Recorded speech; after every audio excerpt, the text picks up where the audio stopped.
आउज़ुबिल्लाहिमिनश्शैतानिर्रजीम बिस्मिल्लाहिर्रहमानिर्रहीम। Royal UTV की तरफ से अस्सलाम वालेकुम। रॉयल यूटीवी एक दफ़ा फिर आपकी खिदमत में हाज़िर है। आज की वीडियो में हम आमिर ख़ान के हवाले से कुछ अपनी गुजारिशात को पेश करेंगे। जैसा कि आप लोग जानते हैं कि इस वक्त ट्विटर और दीगर सोशल मीडिया प्लेटफॉर्म्स पर आमिर ख़ान सबसे ज़्यादा ट्रोल की जाने वाली शख्सियत बन गए हैं। इस हवाले से क्या प्रोपेगेंडा हो रहा है, इसका क्या तारीख़ी पस मंज़र है, इस पर थोड़ी सी बात करते हैं। इसके अलावा एक छोटा सा तबसरा पाकिस्तान और सऊदी अरब के ताल्लुकात पर पेश किया जाएगा और मुस्तकबिल के हवाले से जो इम्कानात हैं उनको ज़ाहिर किया जाएगा। आप लोगों से गुजारिश है कि हमारे चैनल को सब्सक्राइब करने के साथ साथ बेल आइकन को भी हिट करें ताकि आप लोगों को हमारी वीडियोस के मुतालिक नोटिफिकेशंस मिल सकें। आमिर ख़ान ने, जैसा कि ख़बरों में बताया गया है, कि तुर्की के सदर रजब तैयब अर्दोगान की वाइफ यानी ज़ौजा से मुलाकात की है। इनका नाम एमिने रजब तैयब अर्दोगान बताया जाता है। इस मुलाकात में काफ़ी तबादला ख़याल भी हुआ, कुछ ताहनीत के, कुछ मुबारकबाद के पैगामात भी दिए गए एक दूसरे को। बहुत ही अच्छी मुलाकात रही, बड़े खुशगवार माहौल में यह मुलाकात रही। बताया ये जा रहा है कि आमिर ख़ान लाल सिंह चड्ढा नामी फ़िल्म की शूटिंग के लिए तुर्की में मौजूद हैं। ये फ़िल्म दर हकीकत फॉरेस्ट गंप का एक रीमेक बताई जा रही है। फॉरेस्ट गंप टॉम हैंक्स की एक फ़िल्म थी जो 90 की दिहाई में रिलीज़ हुई थी। अब ज़्यादातर जो तनकीद की जा रही है वो हिंदू इंतहा पसंदों की जानिब से की जा रही है। जैसा कि हम जानते हैं कि इस मुलाकात की थोड़ी ही देर के बाद, जैसे ही ये ख़बर आम हुई, इसकी थोड़ी देर बाद कपिल मिश्रा, जो दिल्ली फसादात के नाम से काफ़ी मशहूर हैं, आप ये जानते हैं कि इसका बैकग्राउंड इनका ये रहा है कि यह हमेशा से ऐसे बयान देते रहे हैं जिनकी वजह से इंडिया में फसादात होते रहे हैं। इन्होंने फ़ौरन ये कहा, my name is Khan and I believe in caliphate Aamir Khan, यानी आमिर ख़ान पर यह इल्ज़ाम लगा दिया कि वो तुर्की में कोई खिलाफत की हिमायत कर रहे हैं, या लगता है कि वो चाहते हैं कि खिलाफत उस्मानिया का आया हो। जो इस बयान से बज़ाहिर ये लगता है कि हिंदू पर इंतहा पसंद ये बात कहना चाह रहे हैं। इसके अलावा एक और बड़े लीडर इंडिया की तरफ से सुब्रमण्यम स्वामी जी ने ये बात कही कि आमिर को क्वारंटीन कर देना चाहिए जैसे ही वो तुर्की से वापस आएँ। इसके अलावा उन्होंने ये भी कहा कि मेरी बात साबित हुई कि बिल्कुल आमिर जो हैं वो 3 खान मस्कीटियर्स में से एक हैं। बहरहाल ये बातें की जा रही हैं। अब सवाल ये पैदा हो रहा है कि ऐसा क्यों कहा जा रहा है। यकीनी तौर पर बहुत सारे लोग ये कह रहे हैं कि आमिर ख़ान को इसलिए लिताड़ा जा रहा है क्योंकि आमिर ख़ान मुसलमान हैं। इंडिया में रहने वाले मुसलमानों पर अब लग रहा है तेज़ी आती जा रही है, शिद्दत आती जा रही है कि उन पर इंडिया में ज़मीन तंग कर दी जाएगी। आमिर ने थोड़े अरसे पहले भी ये बात कही थी कि मुझे इंडिया में डर लगता है, मेरी बीवी को भी डर लगता है और हम लोग सोच रहे हैं कि यहाँ से मूव कर जाएं। बहरहाल इंडिया में आहिस्ता आहिस्ता सेक्युलरिज़म का जो भूत इंडिया पर सवार था वो अब दम तोड़ रहा है और उससे हकीकी तौर पर इंडिया जो हमेशा से एक हिंदू रियासत थी वो सामने आ रही है।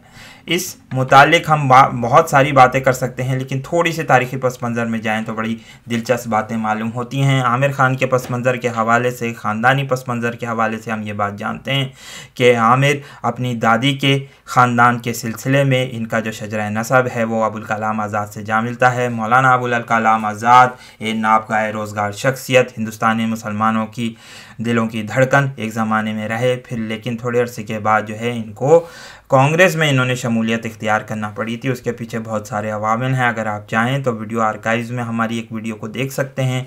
इस वीडियो में हमने ये बताया था कि मौलाना अबुल कलाम आज़ाद दर हकीकत हिंदुस्तानी मुसलमान उलमाओं से नाराज़ होकर कांग्रेस में शामिल हो गए थे और फिर कांग्रेस की मुत्तहिदा कौमियत का इन्होंने साथ दिया था। लेकिन हम यहाँ ये बात भी जानते हैं कि मौलाना अबुल कलाम आज़ाद खिलाफत मूवमेंट के एक बहुत बड़े सिपाही रहे। हम ये बात जानते हैं कि खिलाफत मूवमेंट सन 1921 में जब सल्तनत उस्मानिया ख़त्म हो गई थी ट्रीटी ऑफ सेवरेन के नतीजे में, उसके बाद ये खिलाफत मूवमेंट बड़ी तेज़ी से पूरे हिंदुस्तान में चली थी और इसमें गांधी जी, लोकमान्य तिलक और मोतीलाल नेहरू जैसे बड़े बड़े कांग्रेसी हिंदू लीडरों ने मुसलमानों का साथ दिया था। अब सवाल ये पैदा होता है कि ये लोग भी तो खिलाफत मूवमेंट का साथ दे रहे थे, क्या कपिल मिश्रा इनको भी देशद्रोही या गद्दार करार देंगे? क्या ये लोग भी गद्दार थे? सवाल ये पैदा होता है क्योंकि अगर आमिर ने मुलाकात की है और आमिर अगर चाहता है कि कोई खिलाफत का क़याम हो तो फिर ये इल्ज़ाम जो है ये हम गांधी जी पर भी इल्ज़ाम आयद कर सकते हैं, लोकमान्य तिलक पर भी और मोतीलाल नेहरू जैसे कांग्रेसी लीडरों पर भी इल्ज़ाम आयद करना होगा इन लोगों को कि ये लोग भी चूँकि खिलाफत मूवमेंट का चाह रहे थे कि मुसलमानों की खिलाफत कायम हो जाए, तो इन पर भी ये इल्ज़ाम इनको धरना होगा। यहाँ एक और दिलचस्प बात ये भी सामने आती है कि इस हवाले से कि बुनियादी तौर पर मौलाना अबुल कलाम आज़ाद ने जो मुत्तहिदा कौमियत का नारा लगाया था, जिसकी बुनियाद पर वो शामिल हो गए थे कांग्रेस के साथ, क्या अब मौलाना अबुल कलाम आज़ाद अपने पड़नवासे के साथ होने वाले सलूक को अगर देखेंगे तो वो क्या उनकी रूह इस वक्त कह रही होगी, क्या सोच रही होगी? जो लोग मुत्तहिदा कौमियत की बातें करते रहे, जो लोग ये कहते रहे, हिंदुस्तान में भी आज ये नज़रिया बहुत पॉपुलर है, पाकिस्तानी मुसलमानों को बड़ा लिताड़ा जाता था और कहा जाता था कि देखो मुत्तहिदा कौमियत ही दर हकीकत असली चीज़ है, इसी को जम करना होगा। लेकिन अब ये मुत्तहिदा कौमियत का जो भूत था वो आहिस्ता आहिस्ता हिंदुस्तान पर से, बरसगीर पाक व हिंद के लोगों पर से आहिस्ता आहिस्ता जो है वो ख़त्म हो रहा है। और यहाँ इंदिरा गांधी की भी बात जो है वो गलत साबित होती है, जिसमें उन्होंने सन 1971 में जब बांग्लादेश का क़याम हुआ था उसके बाद ये बात कही थी कि हमने दो कौमी नज़रिए को दबो दिया है। दो कौमी नज़रिया आज भी ज़िंदा है, टू नेशन थ्योरी आज भी ज़िंदा है, अगर कोई माने या ना माने। आमिर खान के सिलसिले में ये बात मज़ीद वजाहत के साथ साबित होती है। जैसा कि हम ये बात भी जानते हैं कि आमिर का प्रोफाइल सिर्फ यही नहीं है कि वो मौलाना अबुल कलाम आज़ाद के साथ रिलेटेड हैं, बल्कि एक इंडिया के बहुत बड़े नामवर शख्सियत जिनका नाम जाकिर हुसैन है, उनका रिश्ता भी आमिर खान से बनता है।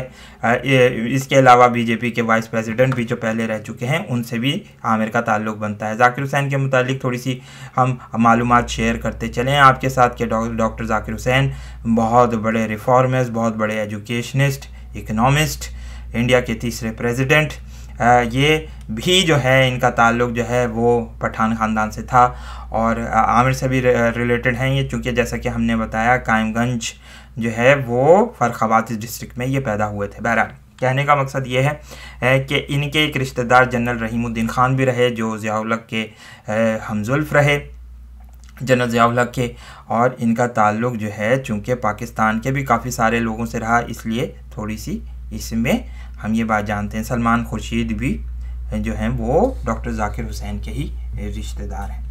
बहरहाल ये बात कही जाती है, लेकिन अब थोड़ा सा हम वापस आते हैं और अपने उस टॉपिक की तरफ जो बहुत ही मकबूल हो रहा है इस वक्त। पाकिस्तान और सऊदी अरब के दरमियान जो ताल्लुकात हैं उनमें शदीद तनाव देखा जा रहा है।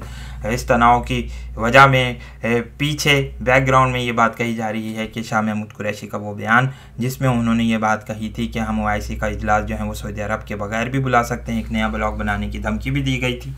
मेरे ख़्याल में इतनी ज़्यादा बड़ी बात नहीं है, क्योंकि ये बात हम सबको महसूस हो रही है कि सऊदी अरब की मौजूदा रियासत मोहम्मद बिन सलमान के आने के बाद आहिस्ता आहिस्ता अपने सकूत की तरफ जा रही है। जैसा कि थोड़े ही अरसे पहले जब शहज़ादों को सैक किया गया था सऊदी अरब में, तो ये बात वलीद बिन तलाल ने ये बात कही थी कि अगर जो है मैं इसराइल और हमास के दरमियान लड़ाई हुई तो मैं इसराइल का साथ दूंगा। इसके अलावा उन्होंने ये भी कहा था कि अगर हम लोगों को नहीं पकड़ा जाता और अगर हम पैसे ना देते तो सऊदी अरब की जो रियासत है वो सकूत का शिकार हो सकती थी, उसका डाउनफॉल ख़त्म हो सकती थी। ये बात अब आहिस्ता आहिस्ता पाकिस्तान भी जानता है अंदरूनी तौर पर कि बैंकरप्ट हो चुकी है सऊदी अरब की रियासत और कुछ अरसे के बाद जो है ये ख़त्म हो जाएगी, शायद इसमें सिविल वॉर स्टार्ट हो जाए।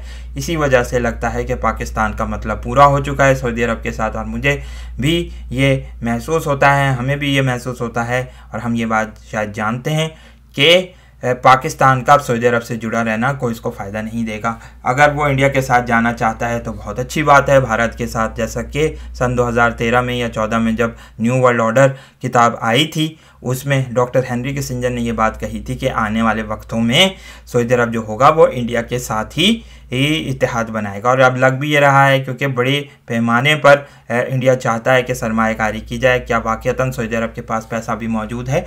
ये सवाल ज़रा सा थोड़ा सा हमारे सामने उठता है। इसके अलावा ये बात भी काफ़ी अरसे से कही जा रही है कि सऊदी अरब की जो रियासत है वो बिलाखिर 4 हिस्सों में डिवाइड हो जाएगी, जिसमें शायद ये ऊपर वाला हिस्सा जो है वो ग्रेटर जॉर्डन यानी जॉर्डन को दे दिया जाए, या ये भी पॉसिबिलिटी है उसकी कि वो ग्रेटर इसराइल में चला जाए मदीना तक। या इसके अलावा एक और ऑप्शन ये भी बताया जाता है कि एक छोटी सी कैलिफेट बना दी जाए नाम नेहाद, जिसमें मदीना और मक्का शामिल हों। इसके अलावा एक नज्द का इलाका जो है वो एक इंडिपेंडेंट स्टेट्स या इंडिपेंडेंट टेरिटरीज़ के हवाले से बजाया जाए और सऊदी अरब के मशरकी इलाकों को अरब शिया स्टेट में तब्दील कर दिया जाए। बहरहाल देखते हैं कि क्या सूरत हाल पेश आती है, ये तो वक्त ही बताएगा मुस्तकबिल में क्या वाक़यात पेश आते हैं। जैसा कि हम पहले भी कुछ पेशन गोई कर चुके हैं, ये बात कह चुके हैं, और अहादीस में तो ये इस बात का जिक्र ही मिलता है कि जब सऊदी अरब में सिविल वॉर शुरू होगी तो फिर हज़रत इमाम मेहदी अलैहिस्सलाम के ज़हूर के आने के बहुत ज़्यादा चांसेस बढ़ जाएंगे।